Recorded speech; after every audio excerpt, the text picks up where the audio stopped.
Madame, Monsieur, bonsoir et bienvenue sur votre chaîne YouTube Espérance Média Martinique. Je suis heureuse de vous retrouver pour votre hebdo. Mais permettez-moi de vous souhaiter mes meilleurs vœux pour cette nouvelle année 2026. Paix, joie et amour en Jésus. Au sommaire de cette émission du vendredi 16 janvier 2026. L'église Jérusalem à Corridon célèbre ses 60 ans d'existence. 6 décennies de foi, de partage et d'histoire que nous retracerons dans cette édition. Puis, cap sur le Mont-Nevers où les jeunes marchent pour la paix. Une mobilisation forte, porteuse d'espoir au cœur de l'actualité. La solidarité s'est exprimée à Trinité à travers un vide-grenier organisé par le département d'Orcas. Un événement qui allie convivialité et entraide. Et enfin, l'IPFL fait sa rentrée, placée sous le signe de l'engagement avec de nouveaux projets et une ambition renouvelée. Voyons sans plus tarder le développement de tous ces titres.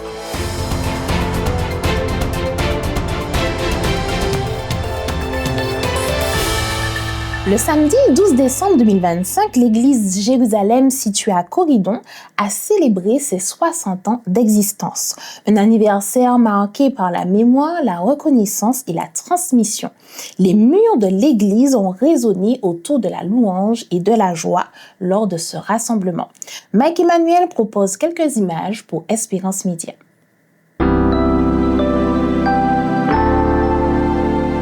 Une église, des générations et une histoire qui continue de s'écrire.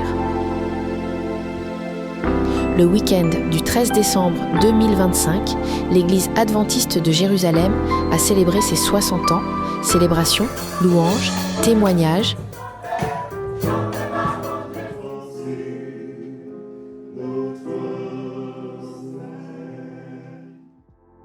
Anciens et jeunes se sont réunis pour partager et transmettre. Des souvenirs des pionniers aux projets actuels, chaque moment rappelait l'importance de cette communauté pour le quartier et ses habitants. 60 ans après sa création, l'église de Jérusalem poursuit sa mission, rassembler, servir et inspirer.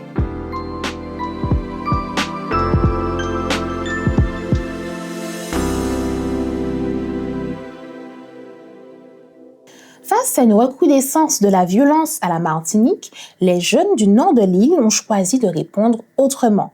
Retour sur une marche pour la paix et contre la violence organisée dans la commune du Mont-Nevers. Voici les images captées par Espérance Média.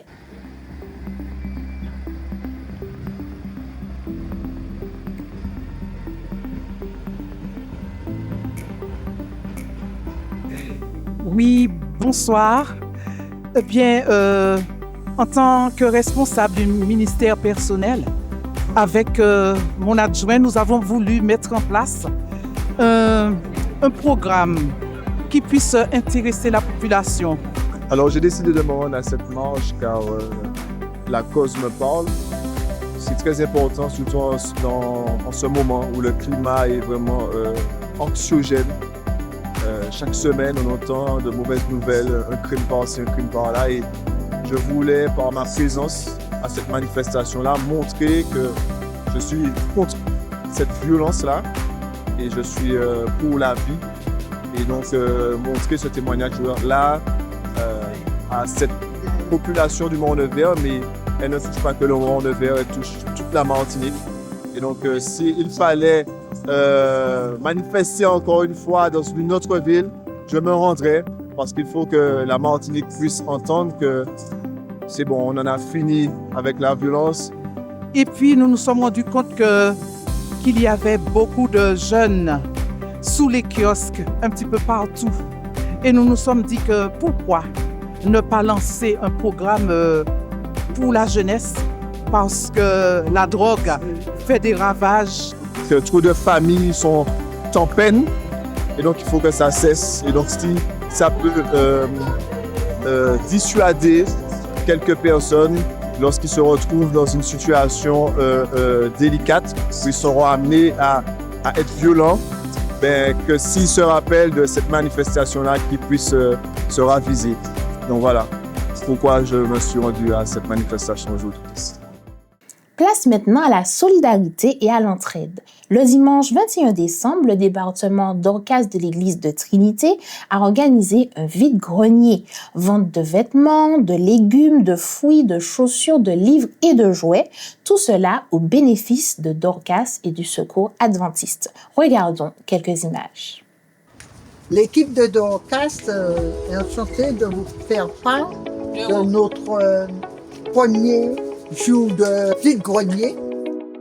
Eh bien, nous sommes ici sur Trinité, réunis pour faire une petite manifestation en faveur des nécessiteux. Nous sommes toute une équipe très dynamique à l'église de Trinité pour donner un coup de main à ceux qui sont dans le besoin. Et aujourd'hui, c'est une fête pour nous parce que nous sommes au service de la société. Donc nous partageons ce que nous avons recueilli, des vêtements, des chaussures, de la nourriture et à des prix convenables pour le bien-être de tous. Nous avons eu quelques invités et nous sommes très heureux pour cela et nous donnons gloire à Dieu. Les fonds qui seront récoltés, c'est bien sûr pour développer ce département et nous faire connaître sur toute la commune de Trinité. Ce dimanche 11 janvier, l'Institut Formation Laïque a lancé sa nouvelle année par une matinée de consécration et d'inscription. Un temps fort spirituel, mais aussi un moment clé pour celles et ceux qui souhaitent se former et s'engager au service de l'Église. Les cours débutent dès ce dimanche, mais les inscriptions sont encore possibles. Pour en parler, nous recevons la directrice de l'IPFL, Madame Toula Lambert, mais avant, regardons quelques images.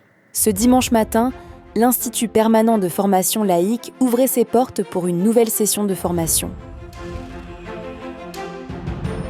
Une matinée de consécration et d'accueil pour les nouveaux inscrits, l'occasion de rappeler l'histoire et la vision de l'école. Au programme, présentation des cours, rencontre avec ceux qui animeront les modules et un temps de prière pour lancer ce premier semestre. Cette année, l'IPFL innove avec un site dédié, un espace en ligne pour suivre les cours, consulter les plannings et s'inscrire directement. Un outil pensé pour attirer de nouveaux étudiants et faciliter le parcours de chacun. Entre spiritualité et apprentissage, cette matinée a offert un cadre accueillant, propice aux échanges et à la motivation. Pour ceux qui souhaitent rejoindre l'Institut permanent de formation laïque, les inscriptions sont toujours ouvertes et les cours commencent dès ce dimanche. Madame Toula Lambert, bonsoir et bienvenue dans cette édition. Alors, nous rappelons que vous êtes la directrice de l'IPFL, qui est l'Institut permanent de formation laïque. Est-ce que vous pouvez nous expliquer l'IPFL? Qu'est-ce que l'IPFL? D'accord. Donc, tout d'abord, merci et bonne année. Mes vœux pour tout le meilleur pour les auditeurs. Donc, l'IPFL, c'est un lieu de formation pour les membres d'Église, mais il n'y a pas que les membres d'Église qui sont concernés. Toute personne qui est intéressée par l'étude de la Bible. Et cette année, nous mettons vraiment l'emphase sur les jeunes.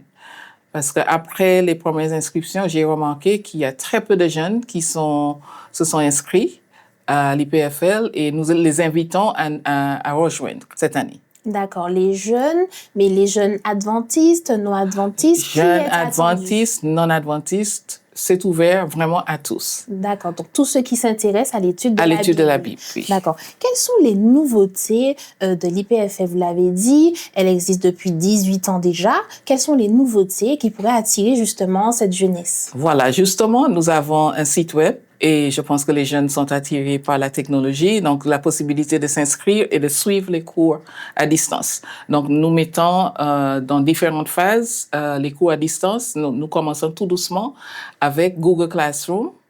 Donc, les personnes vont pouvoir suivre sur leur téléphone mobile en téléchargeant l'application Google Classroom, n'importe où, suivre les cours en ligne. Il y aura aussi des cours en Zoom, ou bien en utilisant d'autres plateformes, mais c'est possible parce que nous souhaitons vraiment atteindre les personnes qui sont éloignées à la Martinique, notamment dans le nord et dans le sud.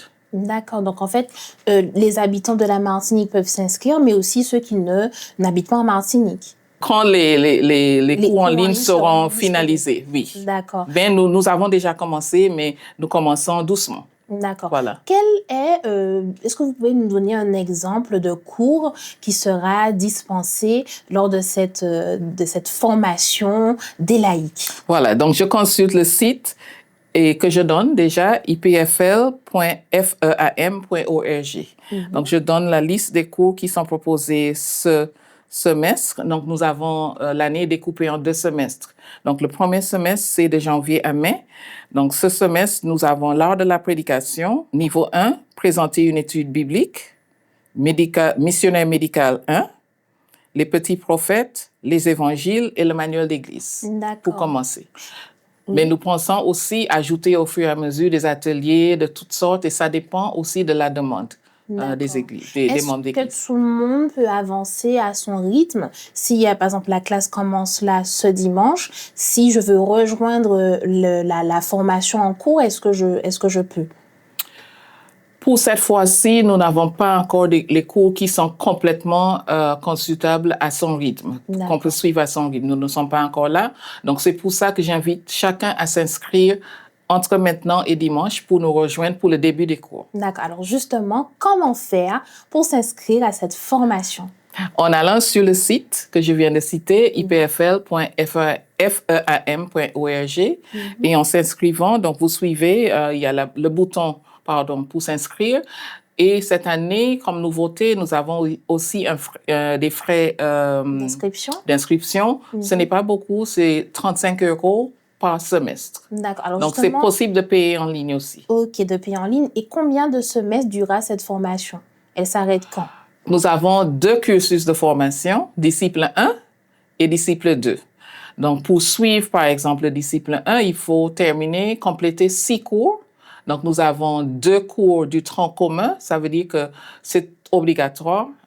Faute de notre mot, on ne peut pas y échapper. Donc, il y a les croyances fondamentales et l'héritage de vérité sur l'histoire de l'Église. Donc, après avoir passé ces 2 cours, il reste 4 cours au choix. OK. Parmi les cours qui sont proposés. D'accord. Nous vous remercions d'avoir répondu à nos questions, Madame Lambert. Merci d'avoir répondu à cette invitation. Est-ce qu'il y a quelque chose que vous aimeriez rajouter pour inviter tous ceux qui hésitent encore peut-être à s'inscrire pour ce dimanche, pour le début de cette formation? Donc, je dirais, n'hésitez plus de nous rejoindre et vous serez la bienvenue. Donc, nous vous attendons tous en grand nombre ce dimanche 18 janvier au Collège Adventiste Lisette Moutachi à partir de 8h30. Merci une fois de plus d'avoir répondu à nos questions. Place à la météo. Quel temps nous attend pour ce week-end? Nous le saurons avec Audrey qui nous présente les prévisions météo.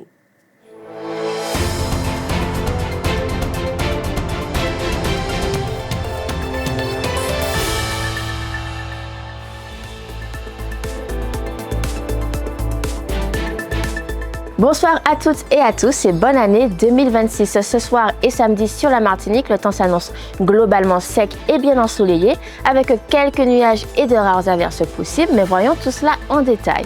Donc ce soir, un ciel plutôt dégagé avec de rares averses en relief et côté température, nous serons autour des 26 degrés. Samedi matin, un temps ensoleillé avec quelques passages nuageux vers le sud. La température, elle, s'annonce agréable autour des 25 degrés. Samedi, dans l'après-midi, le temps reste globalement bien ensoleillé. Le ciel variable mais sec. Côté température, nous serons autour des 28 degrés. Voyons l'état de la mer pour samedi. En Atlantique et dans les canaux, la mer est agitée avec des creux moyens attendus autour de 1,50 m à 2 m. Côté Caraïbes, la mer est belle à peu agitée près des côtes, mais agitée vers le large avec une petite houle de 1 m maximum.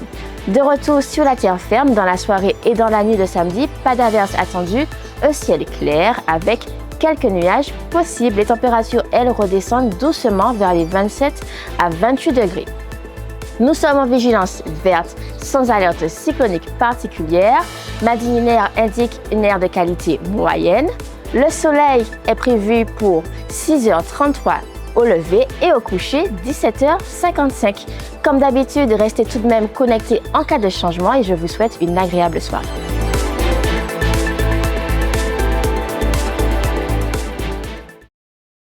que vous avez plus de précisions sur le temps qu'il fera, faisons un petit tour d'horizon de vos émissions du week-end sur votre chaîne YouTube Espérance Média Martinique.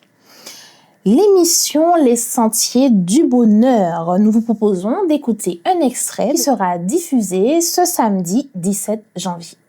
L'année 2026 a débuté tambour battant. À peine avait-on célébré le nouvel an que la dure réalité des actualités nous avait déjà rattrapés. La violence et les homicides en Martinique, le kidnapping du président vénézuélien par les forces américaines, les menaces américaines encore sur d'autres territoires comme le Groenland ou l'Iran, voici autant de situations choquantes qui se sont succédées rapidement en ce mois de janvier. Comme le disait le chanteur suisse Stefan Escher, les nouvelles sont mauvaises d'où qu'elles viennent. Beaucoup ont eu le sentiment d'avoir été assommés par ce début d'année. Il n'a laissé de répit à personne. Aujourd'hui, certains ont même du mal à imaginer en quoi 2026 pourrait être meilleur que 2025.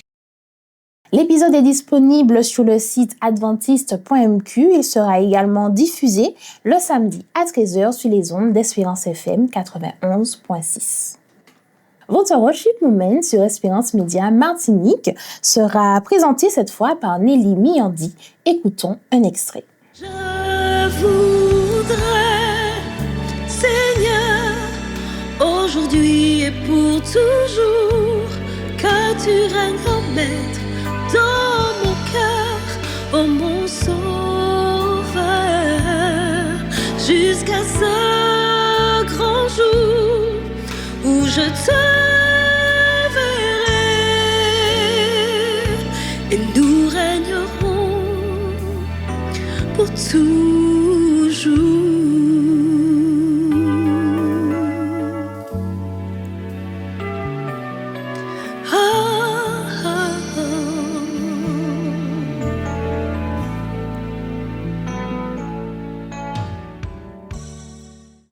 Cette vidéo est disponible sur votre chaîne YouTube Espérance Média Martinique. Votre émission Femmes vertueuses, femmes de valeur, présentée par Nadège, accueillera ce samedi sur son fauteuil Jacqueline Govindin. Écoutons un extrait. Une fois où ils avaient organisé une petite fête pour la responsable, et sans me dire, ils avaient invité un stripteaseur.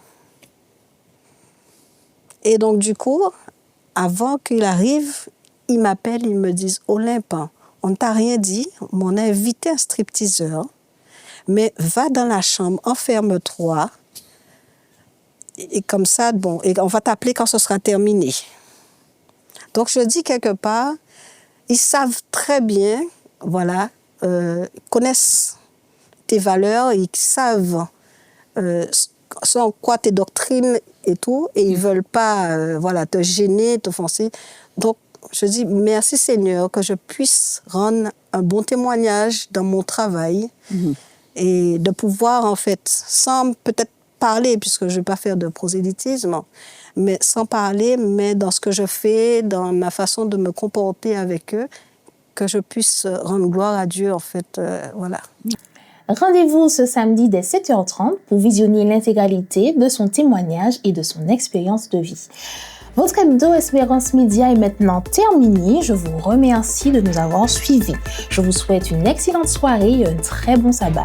Et surtout, n'oubliez pas de rester connecté à Christ.